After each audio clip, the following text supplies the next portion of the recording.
Good morning students. आज हम कारक के विषय में पढ़ने जा रहे हैं जो कि संज्ञा के विकार माने जाते हैं।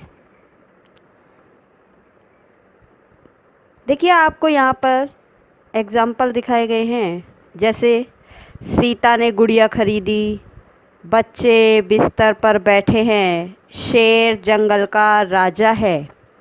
अब यहाँ देखिए, सीता ने गुड़िया खरीदी या बच्चे बिस्तर पर बैठे हैं, शेर जंगल का राजा है। तो यहाँ देखिए ने, पर, का, इन चिन्हों का प्रयोग किया गया है और इन वाक्यों में कोई ना कोई क्रिया है और जिसका संबंध संज्ञा या सर्वनाम पद से है। अब देखिए, सीता, गुड़िया, खरीदी, ये शब्द हैं, लेकिन जब हम इनके साथ कारक चिन्हों का प्रयोग कर देते हैं तो वो क्या बन जाते हैं? पद चिन्ह बन जाते हैं, पद बन जाते हैं। शब्द से पद बन गए। क्यों? क्योंकि वो व्याकरण के नियमों में बंध गए और नियमों में बंध जाने के कारण क्या हो गया? पद कहलाए। अब यहाँ पर देखिए, खरीदी, बैठे, ये क्या है? क्रिया है जिसका संबंध क्या है? संज्ञा या सर्वनाम से है। और यही चिन्ह क्या कहलाते हैं? कारक चिन्ह कहलाते हैं। ठीक है, तो कारक की परिभाषा के लिए हम क्या कह सकते हैं? संज्ञा या सर्वनाम का संबंध वाक्य के अन्य शब्दों या क्रिया से प्रकट करने वाले शब्द कारक कहलाते हैं। यानी जो शब्द वाक्य की क्रिया का वाक्य के अन्य शब्दों या संज्ञा सर्वनाम के साथ संबंध बतलाए, कारक कहलाता है। ठीक है, यहाँ संज्ञा और सर्वनाम का संबंध किसके साथ होता है? क्रिया के साथ होता है या अन्य शब्दों के साथ होता है। जैसे हम कहे सुरेंद्र ने पुस्तक पढ़ी। अब अगर मैं इसको ऐसे बोलती हूँ कि सुरेंद्र पुस्तक पढ़ी, तो अर्थ स्पष्ट नहीं होता जब तक मैं सुरेंद्र ने पुस्तक पढ़ी, ने का प्रयोग इसके साथ नहीं करती, तो कथन क्या हो जाता है? अशुद्ध हो जाता है। या मैंने रमेश से पुस्तक खरीदी या रमेश के लिए पुस्तक खरीदी। तो यहाँ पर देखिए, रमेश से या रमेश के लिए या मैंने, तो इनके साथ ने, से, के लिए, इन शब्दों का हमने प्रयोग किया। ये क्या कहलाए? ये कहलाते हैं हमारे कारक चिन्ह। कारक चिन्ह को ही विभक्ति या परसर्ग भी कहा जाता है। तो देखिए, संज्ञा या सर्वनाम का संबंध क्रिया या दूसरे शब्दों के साथ बताने के लिए जिन चिन्हों का प्रयोग किया जाता है उसे परसर्ग या विभक्ति चिन्ह कहते हैं। ठीक है, तो इसकी हम सरल भाषा में भी कह सकते हैं कि कारक को समझने के लिए जिन चिन्हों का प्रयोग किया जाए क्या कहलाते हैं? परसर्ग या विभक्ति चिन्ह कहलाते हैं। जैसे ने, को, से, के लिए, ये सब क्या हैं? ये हमारे विभक्ति चिन्ह या परसर्ग है। इन्हें कारक चिन्ह भी कहा जाता है, विभक्ति भी कहा जाता है और परसर्ग भी कहा जाता है, ध्यान रखना। ठीक है, अगला देखिए, जैसे कारक के भेद। अब कारक के हिंदी में कितने भेद होते हैं? 8 भेद होते हैं। हिंदी में कारक के कितने भेद हैं? 8 भेद हैं। तो यहाँ देखिए, मैंने आपको कारक और उसके विभक्ति चिन्ह दोनों दर्शाए हैं। सबसे पहले देखते हैं हम कर्ता कारक। कर्ता कारक का विभक्ति चिन्ह क्या होता है? ने होता है। कर्ता किसको कहते हैं? काम को करने वाला कर्ता कहलाता है। कर्म कारक। कर्म कारक का विभक्ति क्या है? को। कर्म क्या मतलब? कर्ता के द्वारा जो काम किया जा रहा है, क्रिया का फल जिस पर पड़ रहा है वही कर्म कहलाता है। कर्ता जो कर्म कर रहा है, क्रिया कर रहा है, वही क्रिया का फल जिस शब्द पर पड़े वो कर्म है। उसके बाद ये करण कारक। करण कारक में क्या होता है? क्रिया का साधन का बोध होता है। इसका विभक्ति क्या होती है? से या के द्वारा। इसके बाद देखिए संप्रदान कारक। संप्रदान कारक में जिसके लिए क्रिया की जाती है और इसका विभक्ति चिन्ह के लिए होता है और अधिकांशतः इसका प्रयोग को के रूप में भी होता है। अगला देखिए अपादान कारक। अपादान कारक यानी जिसमें पृथक होने का भाव हो, अलग होने का भाव हो, और इसका विभक्ति चिन्ह भी से होता है। देखिए करण कारक का भी से है और अपादान का भी से है, लेकिन करण कारक क्या करता है, क्रिया के साधन का बोध कराता है, जबकि अपादान कारक दो वस्तुओं या व्यक्तियों में पृथकता दिखलाता है, अलग होने का भाव दिखाता है। इसके बाद देखिए संबंध कारक। संबंध कारक दो व्यक्तियों या वस्तुओं के मध्य संबंध दर्शाता है। तो रा, री, रे, ना, नी, ने, का, की, के, ये क्या है, ये इसके विभक्ति चिन्ह है। अगला देखिए अधिकरण कारक, जो क्रिया के आधार का बोध कराए या साधन स्थान का बोध कराए। क्रिया के स्थान का बोध कराता है या आधार का बोध कराता है अधिकरण कारक। इसका विभक्ति चिन्ह क्या होता है, में या पर। देखिए कई बच्चे इसको बोलते हैं मे पे पर, तो पे हिंदी व्याकरण में कोई शब्द नहीं होता, इसलिए इसकी विभक्ति क्या होती है, में या पर। अगला है संबोधन कारक। संबोधन कारक में देखिए संबोधन करने के लिए, किसी को बुलाने के लिए, तो हे, ओ, अरे इन शब्दों का प्रयोग किया जाता है और इसके बाद संबोधन चिन्ह का प्रयोग किया जाता है। ठीक है, तो वाक्य में जब ये चिन्ह शब्द के साथ यदि संज्ञा या सर्वनाम के साथ जुड़ जाते हैं तो पद कहलाते हैं, तब ये शब्द नहीं कहलाते। ठीक है, अब यहाँ देखो पुलिस ने चोर को पकड़ा, तो पुलिस ने चोर को पकड़ा। अब यहाँ पर पुलिस, चोर और पकड़ा तीन शब्द है, लेकिन जब इनके साथ विभक्ति चिन्ह आदि का प्रयोग हो गया और नियमों में बन जाने के कारण ये क्या बन गए, पद बन गए। आगे देखिए इसका विस्तार से वर्णन। कर्ता कारक के बारे में हम जानेंगे। सबसे पहले कर्ता कारक क्या होता है और इसका विभक्ति चिन्ह आदि क्या है और कहाँ इसका प्रयोग करते हैं। तो देखिए वाक्य में जब क्रिया करने वाले को हम क्या कहते हैं, कर्ता कहते हैं, और कर्ता क्या होगा, या तो संज्ञा होगा या सर्वनाम होगा। ठीक है, क्या होगा, संज्ञा या सर्वनाम होगा।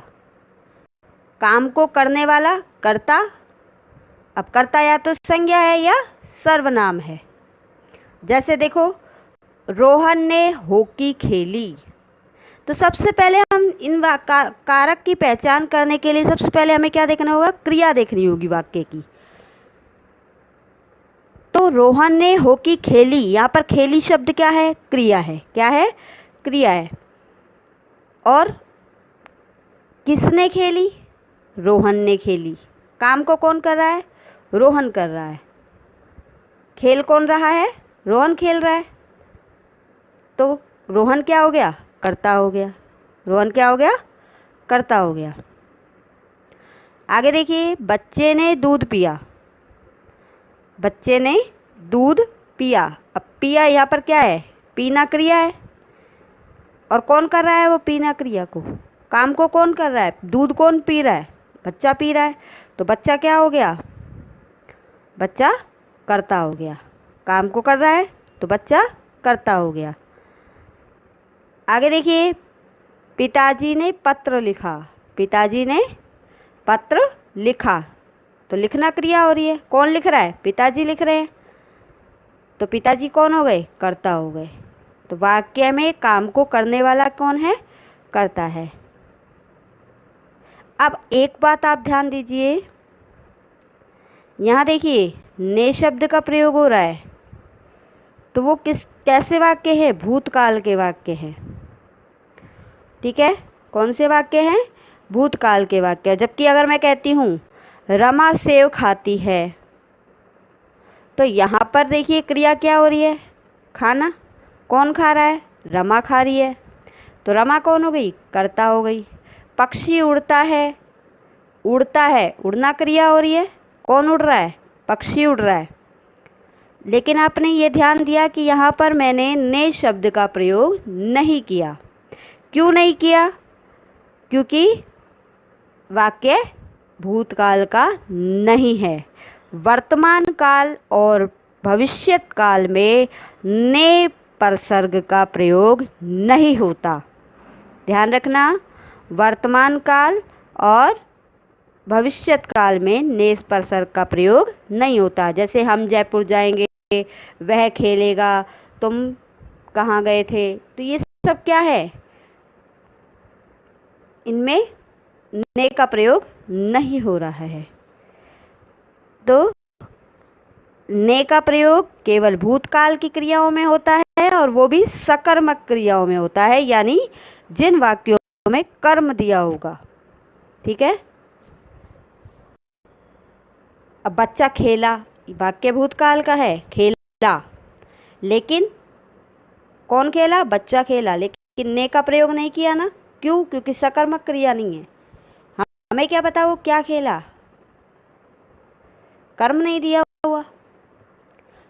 तो यहाँ पर जब वाक्य भूतकाल का हो और साथ ही साथ सकर्मक क्रिया का प्रयोग हो, तभी उसके साथ ने परसर्ग का प्रयोग होता है, अन्यथा उनके साथ ने का प्रयोग नहीं होता कर्ता कारक में। ध्यान रखना। आगे देखिए, कर्म कारक।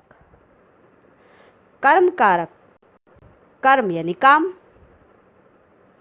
तो वाक्य में क्रिया का फल जिस संज्ञा या सर्वनाम शब्द पर पड़ता है वह कर्म कारक कहलाता है। क्योंकि कर्म यानी काम जो होगा वो भी क्या होगा? या तो संज्ञा होगी या सर्वनाम होगा।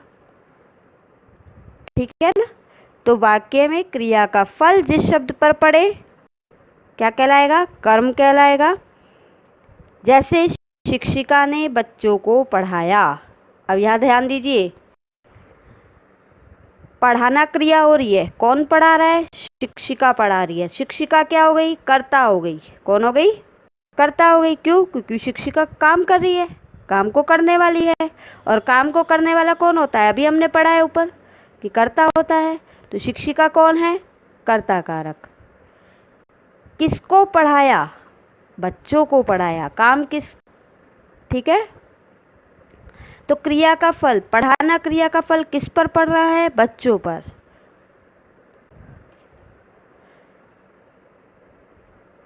माँ ने बेटे को समझाया,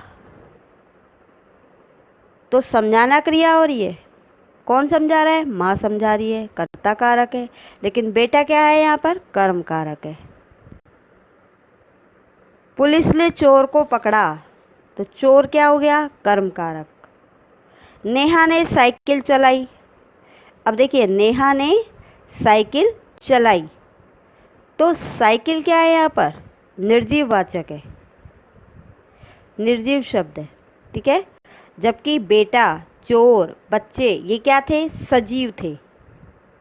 आप living thing, non living thing पढ़ते हैं, तो लिविंग थिंग में हम क्या करेंगे? को शब्द का प्रयोग करेंगे, लेकिन नॉन लिविंग थिंग के साथ हम को शब्द का प्रयोग नहीं करेंगे। ध्यान रखना। तो हिंदी में इसको क्या बोलते हैं? सजीव और निर्जीव, या अप्राणीवाचक, प्राणीवाचक। ठीक है। सजीव को बोलेंगे प्राणीवाचक और निर्जीव को बोलेंगे अप्राणीवाचक। तो नेहा ने साइकिल चलाई। अब यहाँ पर देखिए, चलाना क्रिया हो रही है, कौन चला रहा है? नेहा। नेहा क्या हो गई? कर्ता हो गई। क्या चला रही है? साइकिल चला रही है। तो वहाँ पर देखिए, साइकिल क्या है? कर्म है। क्यों? क्योंकि वहाँ पर क्रिया का फल साइकिल पर पड़ रहा है। अब इसके साथ हमने को का प्रयोग नहीं किया। अभिषेक बैडमिंटन खेलता है, तो अभिषेक काम को करने वाला है, कर्ता कारक है। क्या खेलता है? बैडमिंटन खेलता है। तो देखिए, जब हम कर्म कारक का प्रयोग करते हैं तो इसमें हम प्रश्न किससे करेंगे? क्या से करेंगे? किससे करेंगे? अधिकांशतः क्या से इसका उत्तर मिलता है, या किसको से मिलता है। ठीक है। जैसे हमने ऊपर पढ़ा कि माँ ने बेटे को समझाया, पुलिस ने चोर को पकड़ा। जब प्राणीवाचक होंगे तो हमारे क्या होंगे? किसको से क्वेश्चन बनेगा। और जब हमारे निर्जीव शब्द होंगे, अप्राणीवाचक होंगे, तो हमारा प्रश्न किससे बनेगा, क्या से बनेगा। ठीक है। और जाना क्रिया होती है तो वहाँ हमारा प्रश्न किससे बनेगा, कहाँ से बनेगा। केवल जाना क्रिया में, आना में नहीं, केवल जाना क्रिया में। जैसे वह जयपुर गया, तो जाना क्रिया हुई है, गया। कौन गया, वह गया। वह क्या है, कर्ता कारक। कहाँ गया है, जयपुर गया है, तो जयपुर यहाँ पर अपना कर्म कारक होगा। क्या होगा, कर्म कारक होगा। आगे गया समझ। ठीक है। अप्राणीवाचक में किसको से प्रश्न बनेगा, अधिकांशतः है आपका। जरूरी नहीं है हर जगह ही किसको से बने, कई बार क्या से भी बन जाता है, या तो अधिकांशतः, प्राय। ठीक है। और प्राणीवाचक में कहाँ से शब्द बनेगा, क्वेश्चन बनेगा। अपना प्रश्न जो है हम कहाँ से करेंगे, तो कहाँ का उत्तर जिससे मिल जाएगा वही हमारा, सॉरी, क्या से मिलेगा। और जाना क्रिया में कहाँ से मिलेगा। ठीक है।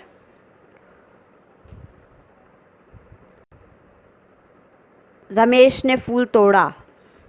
अब यहाँ क्रिया क्या हो रही है, तोड़ना। क्या हो रही है, तोड़ना।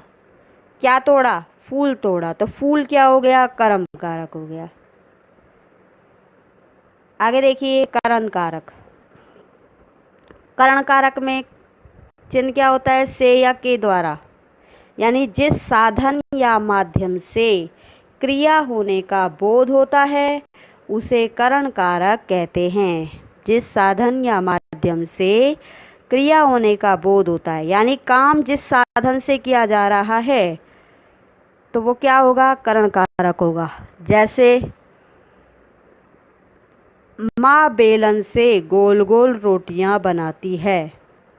माँ बेलन से गोल गोल रोटियां बनाती है। अब यहाँ देखिए, सबसे पहले हमने क्या छाटनी है, मैंने आपको क्या बताया, क्रिया छाटो। आपका कारक फटाफट सही हो जाएगा और समझ भी आएगा। क्रिया छाटिए।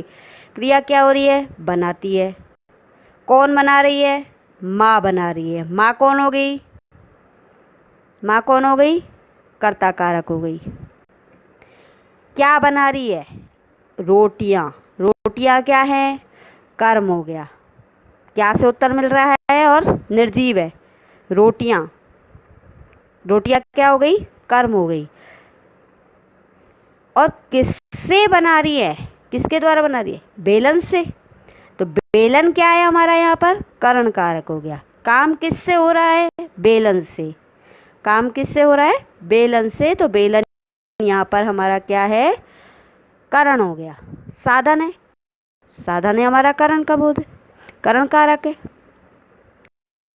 रोहन बस द्वारा स्कूल जाता है।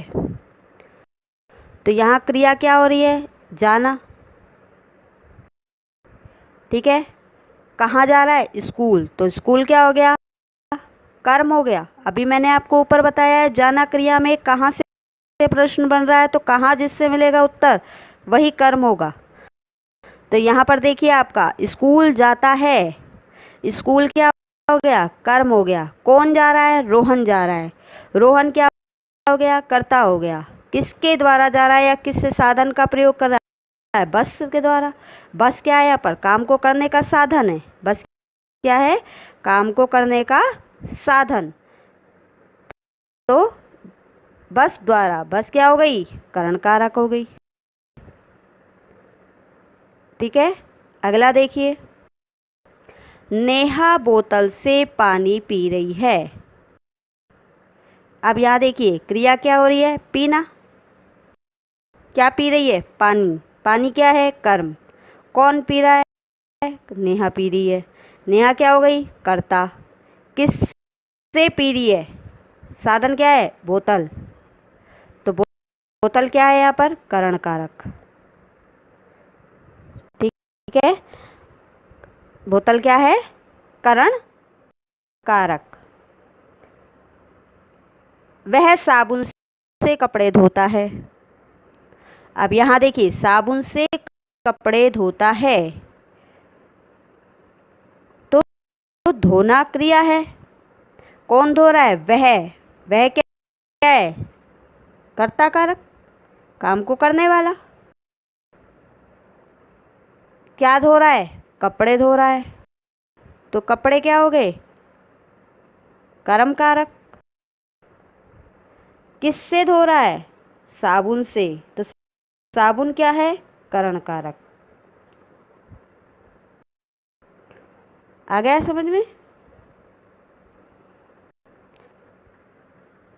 रामचरितमानस तुलसीदास जी द्वारा रची गई। अब यहाँ देखिए, रची गई, क्या रची गई? रामचरितमानस। किसके द्वारा? तुलसीदास जी द्वारा। तो तुलसीदास यहाँ क्या हुए? करण कारक। तो कभी कभी से के स्थान पर द्वारा या के द्वारा का प्रयोग भी किया जाता है। ठीक है, आगे देखिए, संप्रदान कारक। संप्रदान कारक में क्या होता है? जिसके लिए काम किया जाए, संप्रदान, यानी कर्ता जिसके लिए काम करता है या किस कुछ देता है, तो वो क्या होता है? संप्रदान कारक। देखिए, कर्ता जिसके लिए काम करता है, संप्रदान कारक, सीधी सी बात है। जैसे भैया दीदी को उपहार दे रहे हैं। अब यहाँ देखो, क्रिया क्या हो रही है? देना। क्रिया क्या हो रही है? देना। क्या दे रहे हैं? उपहार। उपहार क्या हो गया? कर्म हो गया। कौन दे रहा है? भैया दे रहे हैं, तो भैया क्या हो गए? कर्ता हो गए। किसको दे रहे हैं? किसको दे रहे हैं? दीदी को। काम किसके लिए हो रहा है? दीदी के लिए हो रहा है। ध्यान दीजिए, काम किसके लिए हो रहा है? दीदी के लिए हो रहा है। तो यहाँ पर दीदी क्या है? संप्रदान कारक है। माँ ने बच्चों के लिए कपड़े खरीदे। अब यहाँ ध्यान दीजिए, के लिए आ रहा है, देखिए, खरीदना क्रिया हो रही है। क्या क्रिया हो रही है? खरीदना। क्या खरीदे? कपड़े खरीदे, तो कपड़े क्या हो गए? कर्म। कौन खरीद रहा है? माँ ने खरीदे। किसने खरीदे? माँ ने। तो माँ कौन हो गई? कर्ता कारक। किसके लिए खरीदे? बच्चों के लिए, तो बच्चे क्या है? संप्रदान कारक। बच्चे क्या है? संप्रदान कारक। ठीक है, पिताजी ने रमा को फोन दिया। अब यहाँ देखिए, देना क्रिया हो रही है। क्या दिया? फोन। किसको दिया? रमा को। किसने दिया? पिताजी ने। अब देखिए, पिताजी क्या है? कर्ता कारक। फोन क्या है? कर्म कारक। तो रमा क्या है? रमा या संप्रदान कारक। अब आपने एक चीज नोटिस की होगी कि मैंने ऊपर कर्म कारक में भी को का प्रयोग किया था और यहाँ संप्रदान कारक में भी को का प्रयोग किया है। ठीक है, पर हमारा वहाँ पर क्रिया का फल जिस पर पड़ रहा था, तो वो हमारा कर्म था। यहाँ जिसके लिए काम किया जा रहा है, वो संप्रदान है। माँ ने बच्चे को समझाया। अब यहाँ देखिए, माँ ने बच्चे को समझाया। किसको समझाया? बच्चे को। ठीक है, और माँ ने बच्चे को उपहार दिया। तो यहाँ देखो, क्या दिया? उपहार दिया। किसको दिया? बच्चे को दिया। तो यहाँ पर बच्चे के लिए काम हो रहा है, जबकि वहाँ पर बच्चे को समझाया जा रहा है। ठीक है, देना के लिए, देने शब्द में अधिकांशतः को शब्द का प्रयोग होता है। राजा भिखारी को दान देता है। राजा भिखारी को दान देता है। तो यहाँ पर देखिए भिखारी शब्द क्या है, यहाँ पर संप्रदान है और दान क्या है, कर्म है। तो किसी को कुछ देने का भाव हमेशा किस में आएगा, संप्रदान कारक में होगा। मैं गणेश जी को नमस्कार करता हूँ, मैं गणेश जी को नमस्कार करता हूँ। तो यहाँ पर देखिए गणेश जी को नमस्कार करता हूँ, क्रिया क्या हो रही है, करना। नमस्कार कर रहा है, किसको कर रहा है, गणेश जी को। कौन कर रहा है, मैं। तो यहाँ पर देखिए नमस्कार नमय धातु है, तो रुच दा और नमय इनके साथ को शब्द का प्रयोग होगा और वहाँ पर आपका संप्रदान कारक होगा। ठीक है। गणेश यहाँ पर क्या है, गणेश जी संप्रदान कारक है। रुचि यानी पकाना, दा यानी देना, नमः यानी नमस्कार करना, इनके साथ को शब्द का प्रयोग होता है और संप्रदान कारक का प्रयोग होता है। आ गया समझ में? ठीक है। यहाँ पर संप्रदान कारक के लिए हम किससे प्रश्न करेंगे, किसको या किसके लिए। ठीक है। जैसे प्रधानमंत्री ने अनाथों के लिए अनेक योजनाएं चलाई हैं। ठीक है। तो यहाँ पर अनाथों के लिए काम किसके लिए हो रहा है, अनाथों के लिए। तो यहाँ अनाथ क्या हो गए, संप्रदान कारक हो गए। विद्यार्थी ने शुल्क माफी के लिए प्रार्थना पत्र लिखा, तो किस लिए लिखा, शुल्क माफी के लिए। तो वो क्या हो गया, संप्रदान कारक। ठीक है। काम किस हेतु हो रहा है, किस कारण से हो रहा है, तो वहाँ पर भी आपका क्या होगा, संप्रदान कारक होगा। समझ आ गया? तो आज हमने ये 4 कारक पढ़े हैं, बाकी के हम नेक्स्ट वीडियो में पढ़ेंगे।